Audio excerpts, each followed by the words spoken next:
What internet marketing expert should you spend your valuable time listening to? Listen to someone who has over 20 years of web marketing experience and hundreds of website marketing success stories. That man is ERIN Sparks from Site Strategics. And this is Edge of the Web Radio. All right, we have an article from Search Engine Watch by Brad Miller that I wanted to showcase here this segment. Talking about that analogy of athletes who train, it is very apropos that there's so much that you can do until you have diminishing returns, guys, in search engine optimization as it's traditionally known, where you update your headlines, you update your titles, and all the different pieces of content on your website. You only go so far until you're not seeing the results that you did get earlier, you know? Right. There are some other techniques. I mean, what are you going to do? Unfortunately, most marketers will actually take the same approach as the athlete in what we were talking, the analogy that I was talking about before. They'll use the same techniques, train harder and more often, and use this, using the same methods of marketing. This is unlikely going to have any type of significant leaps in results, and it actually could harm things. Because if you over-optimize, you can actually trip across that line of, oh my gosh, why am I getting penalized? And why aren't people converting? Why aren't people converting? If your SEO efforts have reached that type of natural plateau, then you need to change your game. So we've got 3 ideas to help you break through that plateau and help you steadily increase your search visibility. Woohoo! Yeah, I'm saying. So let's do it. Get a notepad here. 1. Release your content. Release the content. We all know that great content is the key of increasing online visibility, whether it's SEO or social. Despite this, most companies protect their best content behind gates. Mm-hmm. Okay, sign up for a free white paper, or sign up for getting this infographic, or it's important to know that gated content that helps your lead generation efforts may actually harm in other efforts. I mean, you should really try to get the best of both worlds. White papers, videos, case studies that are all gated behind a lead form won't get you any type of SEO value whatsoever. Right. Now, these are major content assets that you should probably be utilizing for SEO.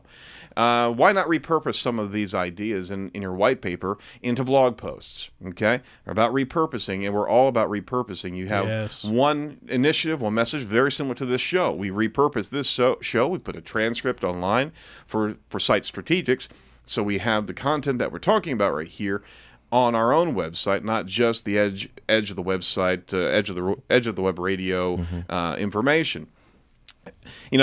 Or perhaps maybe... And you do it with different formats too, right? Absolutely. I mean, so you have a podcast that talks about this. You have blog posts that talk about this.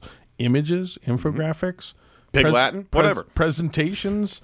You don't... I think a lot of companies make the mistake of thinking, well, we've already talked about that. Right. Well, the problem is that people are coming to your blog all the time, and people are drifting in and out and in and out. So you have to repeat and emphasize your content over and over and over again.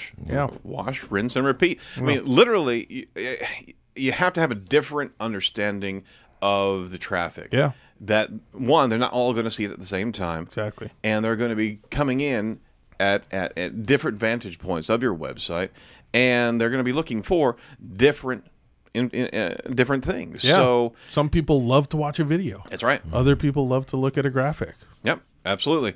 So perhaps you could quote some of the key stats from your case study in a blog post promoting your services, right? Yeah. So you extract something instead of keeping it all hidden behind the guarded lead generation form. Pull some of that stuff out. Yeah. Because it's a selling opportunity. It's showing what you've got, why the case study is so valuable. I like the sites that do they give you the trickle. So they do a blog post and they have like 20 stats in it and information, and they say, if you would like to read more. And so they do the tease. Right. They give you quality stuff. And it's great for search engines and everything, but then they ask you to do a step further. I like that strategy rather than hiding it all. Yeah, because I mean, we're in a consumer mindset now that you need to give up something, and consumers are expecting that. Give that free sample. Absolutely. Oh, nice. You know, Now, I always stop by, if you're in the grocery store, if they got those little cups, I'll stop by and grab a little, some sausages or what have yeah, you. the Chinese food at the mall. Right? Absolutely. Do a couple laps, change a hat. The vegan soy protein. I got a series of different mustaches I wear just to make sure. Some glasses, a hat, and you can eat for days. I'm full now.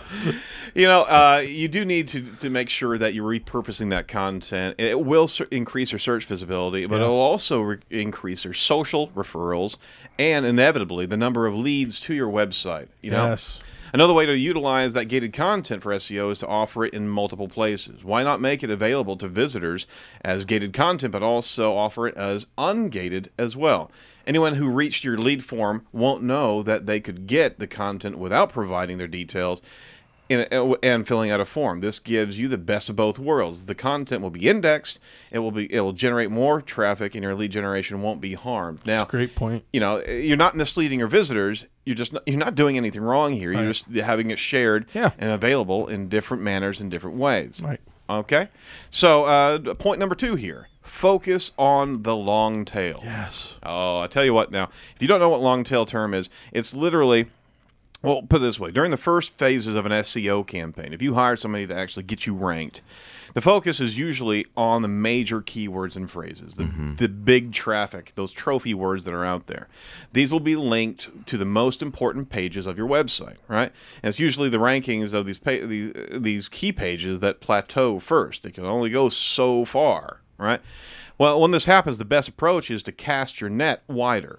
This means focusing on efforts on the long tail. That's not a 2-word phrase. It's 3, 4, maybe even 5 words. See, the long tail search rankings can be just that, but if not more valuable than your major keywords and phrases. We've often seen that is that the higher conversion rate comes from traffic coming in on those longer tails. Absolutely. Yeah, with the algorithm changes are really supporting that as well. You better believe it. Now they have lower competition, and they're also more specific. And if chosen well, they can be actually very, very action oriented. So if you focus your SEO efforts on identifying and exploiting any opportunities you uncover, you could also very quickly increase your search referrals and conversion rates. Lastly, one last point here: go offline. I can't believe I just said that. Yeah. But this is definitely the most commonly overlooked SEO tactic of them all. Just because the nuts and bolts of SEO are all digital doesn't mean that it's an entirely digital discipline. And one of the most effective SEO strategies out there is the building and cultivation of human relationships. Yep, that means actually getting out of the office and talking to people. Most of all, the valuable links, PR opportunities, and ideas that we've been able to come from is from the real-world human strategies and human relationships with people. Go out and find out what's working. I mean, this event that's coming up with Doug right now is a perfect example. Is that you better believe that there's going to be referrals, links, and a number of things happen in that space that would have never happened before. And what we're talking about is the upcoming. What's it again? The entire title? It's MTMW is the hashtag that we're using, Right. but it's music marketing and technology in the Midwest. So it's a festival. Basically. It's a festival, and it's going to be really cool. Yeah, we have I think probably about 12 bands playing, and we're going to have a bunch of tech companies. I think Angie's List is going to be there. It's going to be and the Rascaler donated their facility, which is just incredible. Crazy, so the sponsors are listed on the site. We got beer that we're selling for donations. You had me at beer. Yeah. We even have some cold cock whiskey. Oh. Herbal whiskey. There which you is go. really good. There you go.